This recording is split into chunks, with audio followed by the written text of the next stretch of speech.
주께 가까이 날 이끄소서. 간절히 주님만을 원합니다. 채워주소서. 주의 사랑은 진정한 찬양 드릴 수 있도록 주께 가까이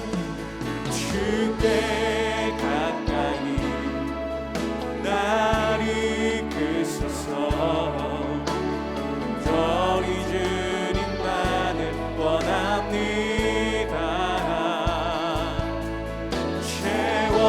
채워주소서. 주의 사랑은 진정한 찬양 드릴 수 있도록.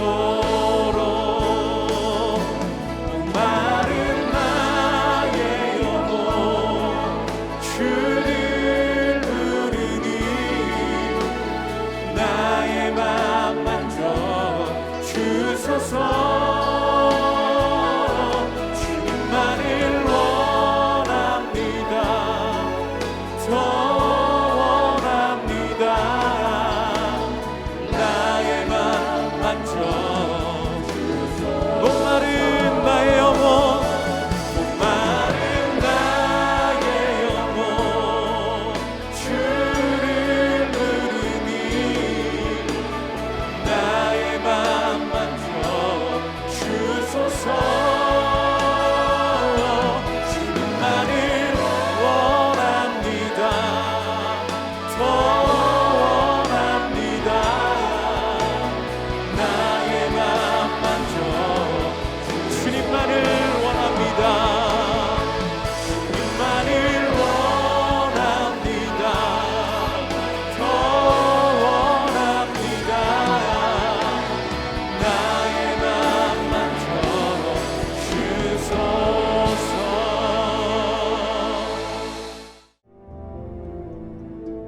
이 멜기세덱은 살렘 왕이요 지극히 높으신 하나님의 제사장이라. 여러 왕을 쳐서 죽이고 돌아오는 아브라함을 만나 복을 빈 자라.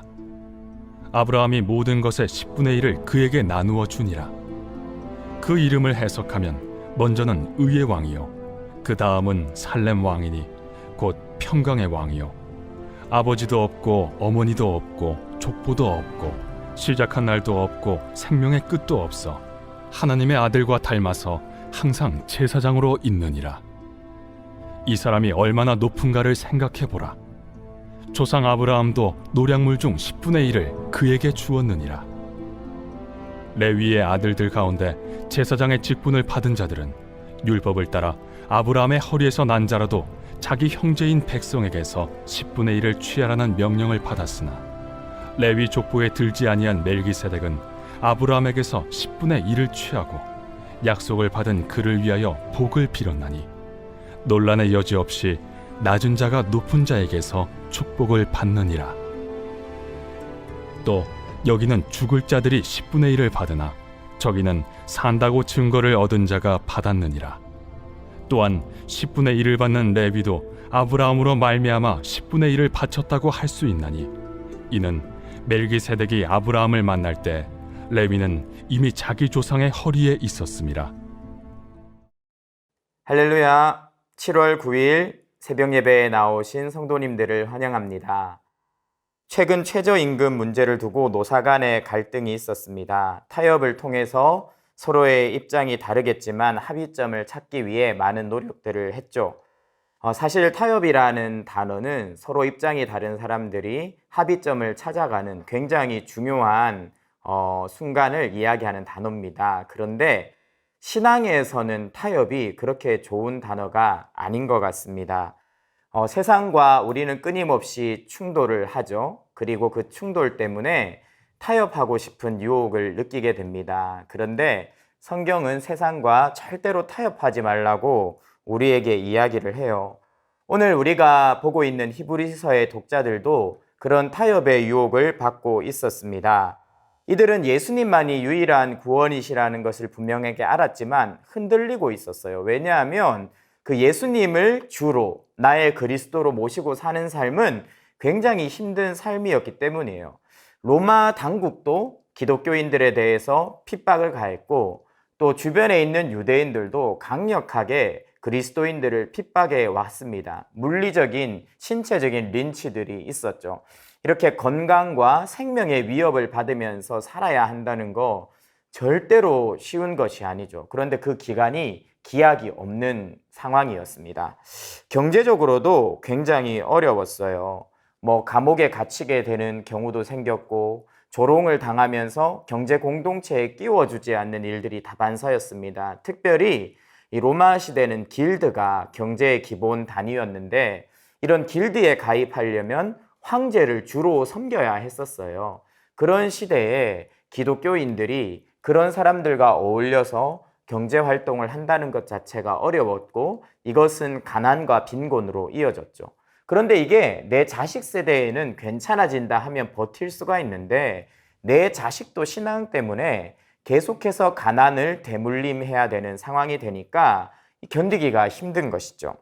심지어 그나마 있는 재산과 집도 약탈당하는 경우가 상당히 많았습니다. 그러다 보니까 내가 믿음을 계속해서 굳건하게 지키는 것보다 적당한 선에서 타협해서 구원도 받고 세상적으로도 안정적이고 편안하게 살 수 없을까 하는 생각들을 할 수밖에 없었던 것이죠.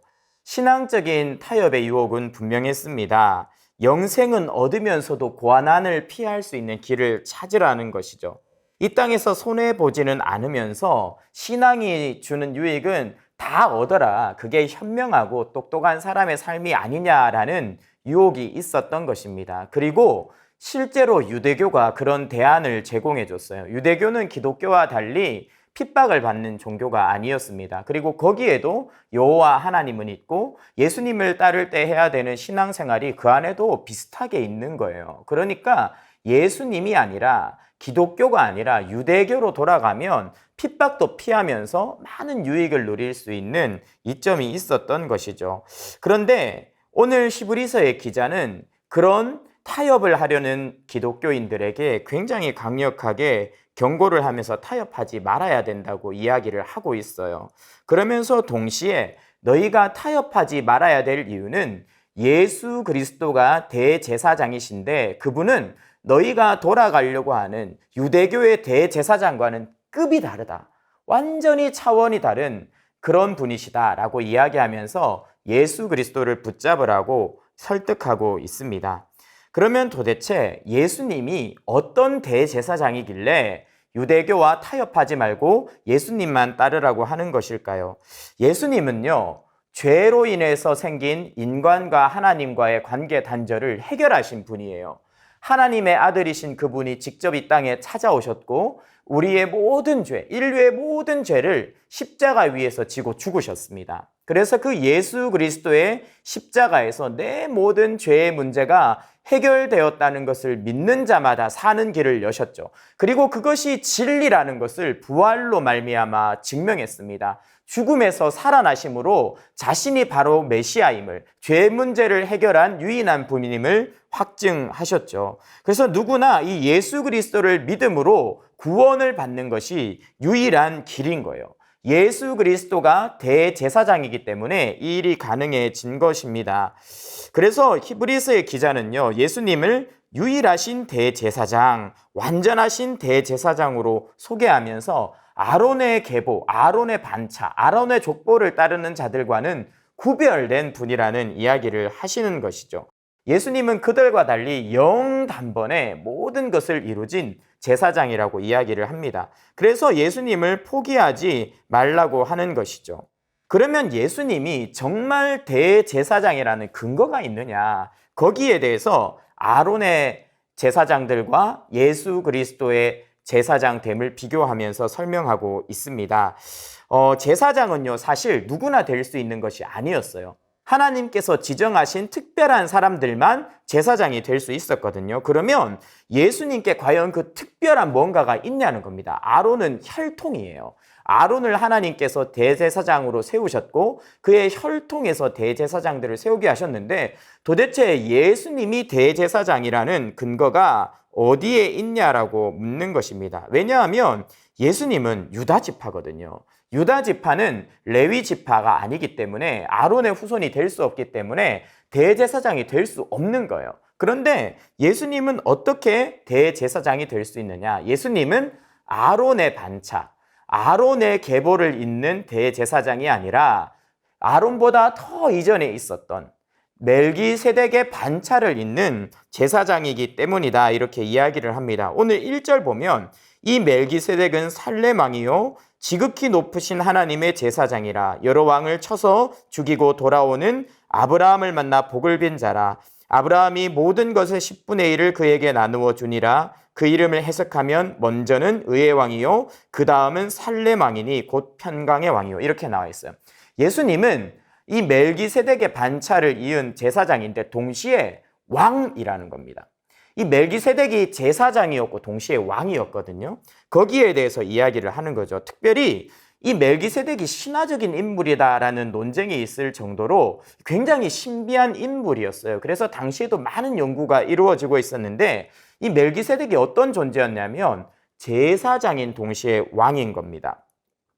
예수님 그리고 이 사람은 그 이름의 뜻에서 보이는 것처럼 의와 평화가 함께 충만하게 있는 사람이죠. 굉장히 특별합니다. 왕과 제사장을 겸직하고 있고 의와 충돌할 수밖에 없는 은혜가 공존하는, 평화가 공존하는 사람이 이 멜기세덱이었는데 예수님은요 그의 모든 특징을 이어받았다는 거예요. 예수님은 왕이시면서 제사장이십니다. 멜기세덱처럼. 예수님이 왕이시는 이유는 유다 지파 다윗의 후손으로 오셨죠.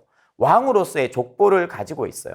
그러면 제사장의 특별함, 하나님이 선택한 제사장의 특별함은 이 멜기세덱에서 이어받는데 그러면 혈통이 아니라 도대체 뭐가 예수님이 멜기세덱의 반차를 이은 제사장이라는 증거냐? 이렇게 물을 때 이렇게 이야기하는 겁니다. 6장 20절 말씀 이렇게 나와 있어요.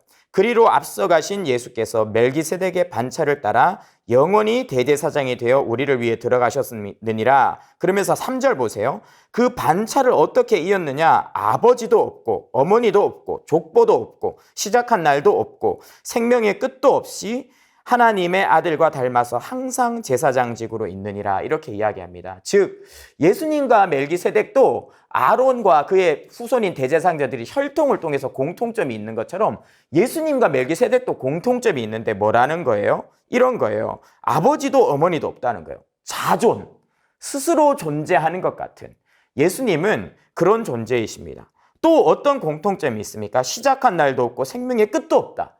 영원 불멸이죠. 예수 그리스도는 스스로 존재하시는 분이시고 영원 불멸하신 분이라는 이야기를 하고 있습니다. 그리고 멜기세덱이 하나님의 아들과 닮았다는 거예요. 예수님이 바로 하나님의 아들이시죠. 바로 이 멜기세덱과 예수 그리스도가 함께 대제사장이라는 것이 어떻게 연결되냐 하면 육신적인 혈통이 아니라 이 바로 하나님의 아들, 영원 불멸, 그리고 자존, 이런 것과 같은 영적인 특성들이 예수 그리스도와 멜기세덱 안에 함께 있다는 것이 예수님이 멜기세덱의 반차를 따른 제사장이라는 증거다. 이런 이야기를 합니다. 사실 멜기세덱은 실존 인물이었고요. 자존하는 사람도 아니었어요. 그리고 영원 불멸하는 사람도 아니었습니다. 하나님의 아들도 아니었죠. 그런데 멜기세덱의 반차라는 것이 예수 그리스도를 통해서 거꾸로 올라가면서 재해석되고 있는 거예요. 사실 유대인들은 멜기세덱이 누군지를 엄청 궁금해했어요. 그리고 많은 연구를 했어요. 그런데 누구를 통해서 풀렸냐면 메시아이신 예수님을 만나면서 반대로 이 성경의 멜기세덱에 대한 묘사가 왜 이런 모형으로 제시될 수밖에 없었는가가 풀린 거예요. 조금 어려운데 오히려 예수님 때문에 멜기세덱이라는 존재가 풀리면서 둘이 연결된 거예요. 이 어려운 말씀을 좀 적용해 봤어요. 도대체 우리에게 이게 무슨 의미인가? 멜기세덱의 반차가. 우리의 모든 인생은요, 예수 그리스도를 만날 때 비밀이 풀립니다. 내가 왜 이 땅에 존재하는지, 나에게 왜 이런 달란트가 있는지, 나는 왜 이 시대에 이런 모습으로 이 지역에 이런 사람들과 이 직장에 다니면서 살고 있는지, 거기에 대해서 사실 우리 스스로 알기가 어렵습니다. 그런데 정말 예수 그리스도를 만나면, 우리가 기도를 통해서 말씀을 통해서 하나님과 끊임없이 교제하면 하나님께서 내가 누군지를 풀어주세요. 마치 멜기세덱의 누군지가 예수 그리스도를 통해서 풀어졌던 것처럼 우리 인생은 영원하신 하나님을 만날 때, 예수님을 만날 때 풀릴 수 있는 것이죠. 저도 그랬습니다. 제 인생에서 내가 도대체 무엇을 해야 될지 모르면서 대학을 졸업했어요. 그런데 예수님을 만났을 때 하나님께서 저에게 목회의 소명을 주셨고 비전을 주셨거든요. 그리고 지금까지 그때 주신 하나님의 인생 해석에 따라서 걸어왔고 여기까지 은혜로 올 수 있었던 것 같습니다. 오늘 도대체 나는 왜 살아야 하지? 내 인생의 목적은 무엇이지? 라고 질문하는 분들이 있다면 멜기세덱이 그랬던 것처럼 예수님을 통해서 내 인생의 비밀을 풀었으면 좋겠습니다. 그리고 이 멜기세덱의 반차를 이은 예수님을 따라야 하는 두 번째 이유가 뭐냐면 이렇게 나와 있어요. 레위 지파의 제사장들보다 우월한 사역을 했다는 겁니다. 레위 지파의 제사장들은요, 아브라함의 후손들에게서 11조를 받아서 생활을 했어요. 그런데 이 멜기세덱은요, 아브라함에게서 11조를 받았습니다. 훨씬 급이 높은 것이죠. 오늘 4절 말씀에 그 말씀이 나와 있고, 또 어떤 사역을 했습니까? 이 아론의 후손들은요, 축복을 했는데 그 아브라함의 후손들을 축복하면서 생활했죠. 그런데 여기 9절과 10절 말씀, 11조와 축복에 대한 말씀들을 쭉 보면 이렇게 나와 있어요.